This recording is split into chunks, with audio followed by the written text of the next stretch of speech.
तो जैसा कि लास्ट एपिसोड में हम लोगों ने देखा था कि शुयांग फेंग जुओ के इमोर्टल पैलेस में आ जाता है, जहां वो देखता है कि फेंग जुओ तो पहले ही किसी डीमन एंसेस्टर के साथ फाइट कर रहा है, मगर फेंग जुओ ने क्यांसी को बहुत ही बुरी तरह से इंजर्ड कर दिया था, जिसकी वजह से वो अब उसके साथ फाइट नहीं कर सकता था। मगर दूसरी तरफ फेंग जुओ के दिल में एक ही ख्वाहिश थी, वो शुयांग के साथ फाइट करना चाहता था, क्योंकि अगर वो शुयांग को हरा देगा तो वो स्काई ब्लू सेट का डायरेक्टली लॉर्ड बन जाएगा। मगर इसके लिए वो शुयांग को चैलेंज करता है, तो शुयांग उसे साफ साफ मना कर देता है और कहता है कि तुम अभी इस लायक हो ही नहीं कि तुम मेरा मुकाबला कर सको, पहले जरा तुम मेरे डिसाइपल्स को हरा कर दिखाओ। ये कहने के बाद सारे के सारे डिसाइपल उससे लड़ने के लिए तैयार हो जाते हैं, जिसके बाद फेंग जुओ जुयिन से कहता है कि आप भी पीछे हट जाएं, अब ये लड़ाई मेरी है। ये कहते हुए वो उसे एक फ्रूट देता है और कहता है कि आप बीच में मत आए, आप जाकर बस आराम से ये फ्रूट एंजॉय करें। ये सुनकर जुयिन कहती है कि चलो ठीक है, मैं बीच में नहीं आऊंगी, मगर ये खेल जल्दी खत्म करना।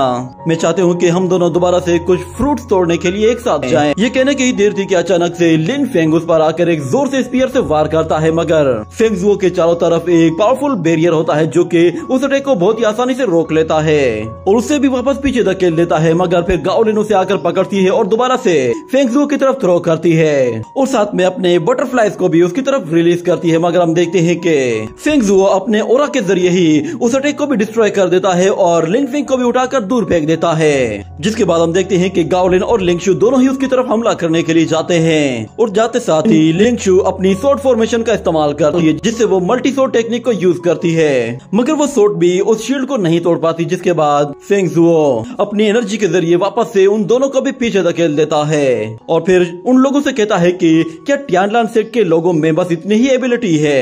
ये सुनकर लिन फेंग को जोश आ जाता है और वो कहता है कि तुम्हें जल्दी किस बात की है, हम लोग तो बस अभी थोड़ा सा वार्म अप कर रहे हैं। ये कहते ही वो फौरन से अपना स्पीयर लेके उस पर हमला करने के लिए जाता है और दूसरी तरफ लिंगशु और गाओलिन भी उसका साथ देती हैं और इस तरफ हमें याया को दिखाया जाता है। वो उन लोगों की फाइट होते हुए देखकर शुयांग से कहता है कि मैंने सोचा भी नहीं था कि ये बंदा इतना ज्यादा कैपेबल होगा। मगर फिर शुयांग कहता है कि मैंने अपने डिसाइपल को काफी लंबे टाइम के बाद देखा है, चलो देखते हैं कि इन लोगों ने कितना इम्प्रूव किया है। तो याया कहता है कि ऐसी बात है तो फिर भी ज्यादा मजा आने वाला है। और इस तरफ हम देखते हैं कि फेंग जुओ लिन फेंग को उठाकर दूर फेंक देता है, मगर फिर गाओलिन उसकी मदद से फेंग जुओ को जोर से किक मारने की कोशिश करती है, मगर फेंग जुओ उसे भी वापस से पीछे धकेल देता है। ये देखने के बाद लिन फेंग और लिंगशु दोनों ही एक साथ हमला करने के लिए आते हैं और दोनों ही अपनी पूरी ताकत के साथ हमला करते हैं और हमें दिखाया जाता है कि लिंगशु ने अपनी जायंट सोर्ड का इस्तेमाल किया था, जिससे वो उसे मारना चाहती थी, मगर फेंग जुओ उसी सोर्ड को पकड़कर वापस उसी की तरफ थ्रो करता है, जिसे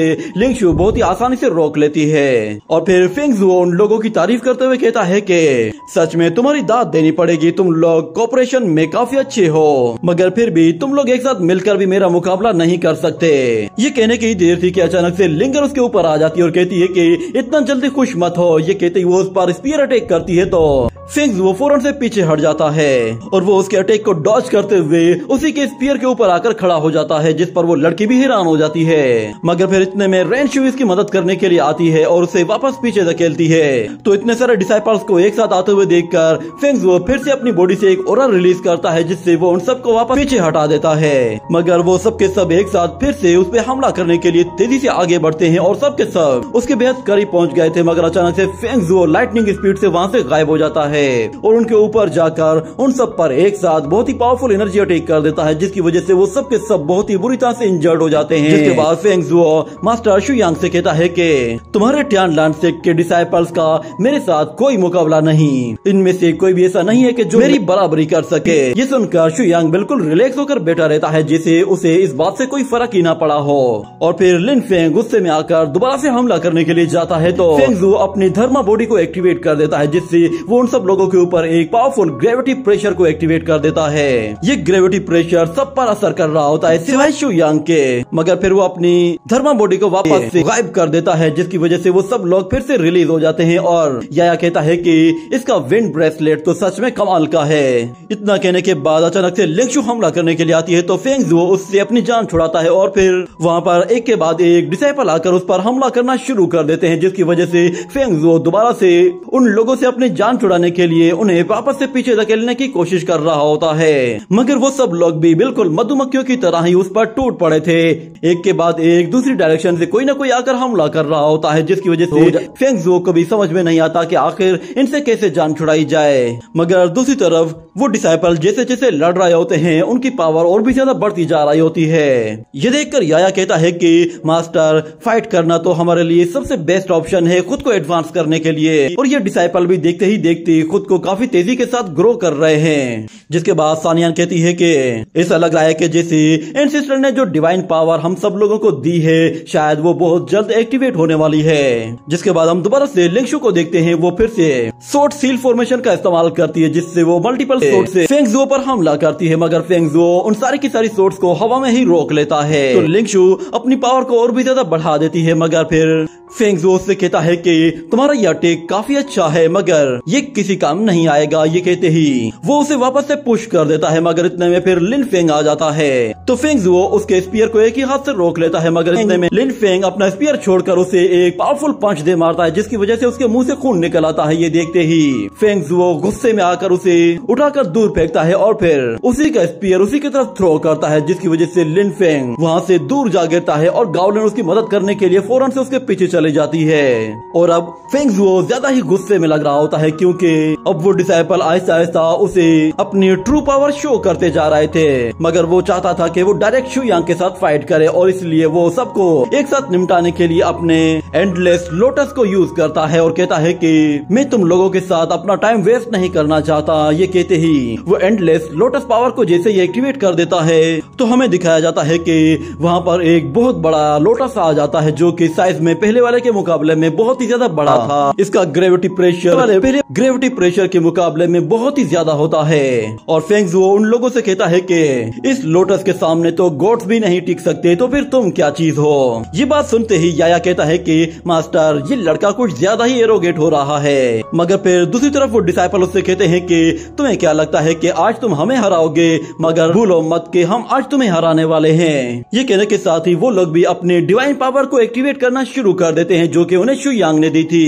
लिंगशु आते साथ ही अपनी गॉड सॉर्ड फॉर्मेशन एक्टिवेट कर देती है, जिससे वो डायरेक्टली एंडलेस लोटस पर हमला कर देती है। और फिर हमें रेनशुई को दिखाया जाता है, वो भी अपनी डिवाइन पावर को एक्टिवेट कर देती है और आते साथ ही गॉड विंग्स बर्ड का इस्तेमाल करती है, जिससे वो गॉड विंग बर्ड उस लोटस के चारों तरफ गोल गोल घूमना शुरू हो जाते हैं। और इस तरह वो लोटस थोड़ा सा क्रैक होने लगा था, मगर फिर बारी थी गावलिन और लिन फेंग की। वो लोग भी अपनी डिवाइन पावर को एक्टिवेट कर देते हैं और लिन फेंग कहता है कि ये तो सच में कूल है, आज मैं इसे दिखाता हूँ कि डिवाइन पावर क्या होती है। और दूसरी तरफ हम लोग गावलिन को देखते हैं, वो भी अपनी डिवाइन पावर के जरिए एक बहुत ही पावरफुल पॉइजनस अटैक कर देती है, जिसकी वजह से वो लोटस बहुत ही तेजी के साथ क्रैक होना शुरू हो जाता है और देखते ही देखते एक जोरदार धमाके के साथ वो पूरी तरह से टूटकर बिखर जाता है। ये देखकर ज़ुयिन के हाथ से वो पीच फ्रूट गिर जाता है और वो भी बिल्कुल हैरान हो जाती है कि ये कैसे पॉसिबल हो गया।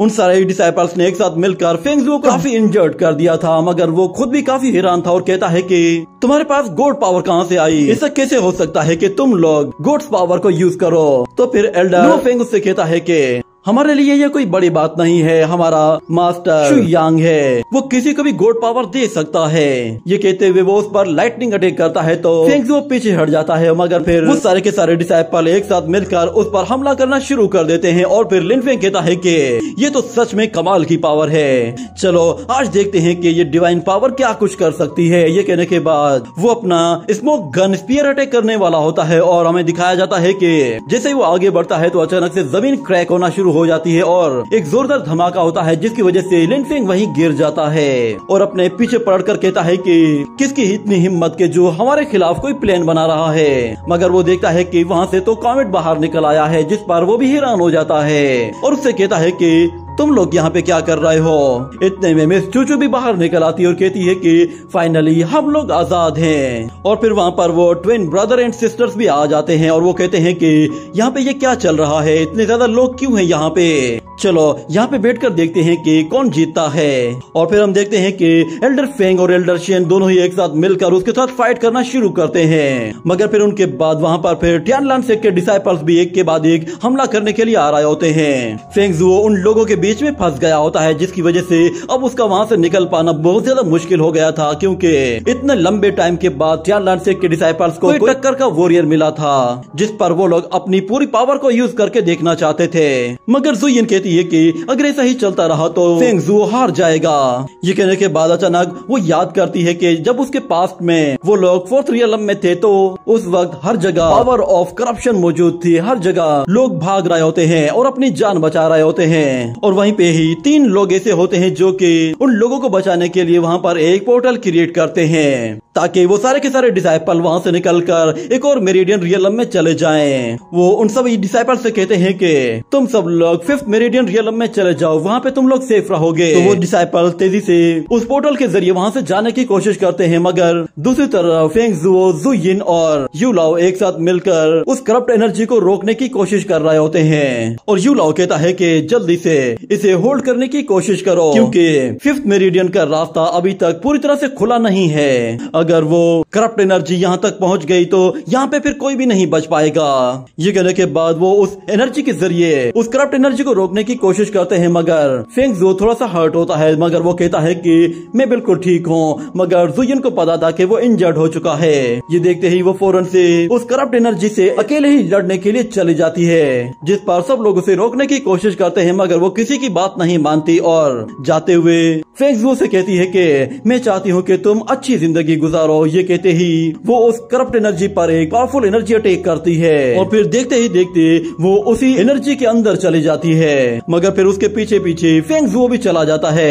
यूलाओ उसे रोकने की कोशिश करता है और कहता है कि प्लीज वहाँ मत जाओ, वहाँ गए तो फिर सब लोग मारे जाओगे। मगर वो उसकी बात नहीं मानता और उस करप्ट एनर्जी के अंदर जाकर उस लड़की का हाथ पकड़ लेता है। मगर हम देखते हैं कि वो लड़की उसकी मास्टर नहीं होती, मगर वो उसे मास्टर कहकर पुकारता है और कहता है कि आप प्लीज मत जाएं, मैं कोई रास्ता तलाश करता हूँ। ये कहने के बाद वो कहता है कि मैं क्या करूँ। इतने में उसे एक मेथड याद आ जाता है, तो वो कहता है कि बस आप थोड़ी देर होल्ड करें। ये कहने के बाद वो फौरन से हवा में ऊपर चला जाता है और जाते साथ ही अपनी एक सीक्रेट सोर्ड टेक्निक का यूज करता है। और जैसे ही वो सोर्ड उस करप्ट एनर्जी पर दे मारता है तो हमें दिखाया जाता है कि वो करप्ट एनर्जी सप्रेस होना शुरू हो जाती है, और उसके साथ साथ उस करप्ट गर्ल के अंदर से ज़ुयिन की बॉडी वापस से अलग हो जाती है। और इस तरह हम लोग वापस से प्रेजेंट सीन में आ जाते हैं, जहाँ पे हम लोग देखते हैं कि ज़ुयिन अपने पास्ट को याद करती है तो अचानक उसकी बॉडी में सेम वैसे ही पावर्स एक्टिवेट होने लगती हैं। और दूसरी तरफ फेंग ज़ुओ उन सारे ही डिसाइपल्स को किसी तरह ब्लॉक करके वापस पीछे धकेल देता है और अपनी मास्टर के पास आकर कहता है कि आप ये क्या कर रही है, प्लीज ये सब कुछ जल्दी से रोके। मगर फिर ज़ुयिन फेंग ज़ुओ से कहती है कि मैं सिर्फ और सिर्फ तुम्हारी मदद करना चाहती हूँ। ये कहते ही वो फौरन से उससे लिपट जाती है, जिसकी वजह से फेंग ज़ुओ को बहुत ज्यादा तकलीफ होने लगती है। और हमें दिखाया जाता है कि वो पावर ऑफ करप्शन उसके चारों तरफ गोल गोल घूमने लगती है और शुयांग ये सब कुछ देख रहा होता है। और हम देखते हैं कि जैसे ही वो सारी पावर ऑफ करप्शन खत्म हो जाती है तो फेंग ज़ुओ बिल्कुल चेंज हो चुका होता है। और इसी के साथ ही ये एपिसोड यहीं पे ही एंड हो जाता है।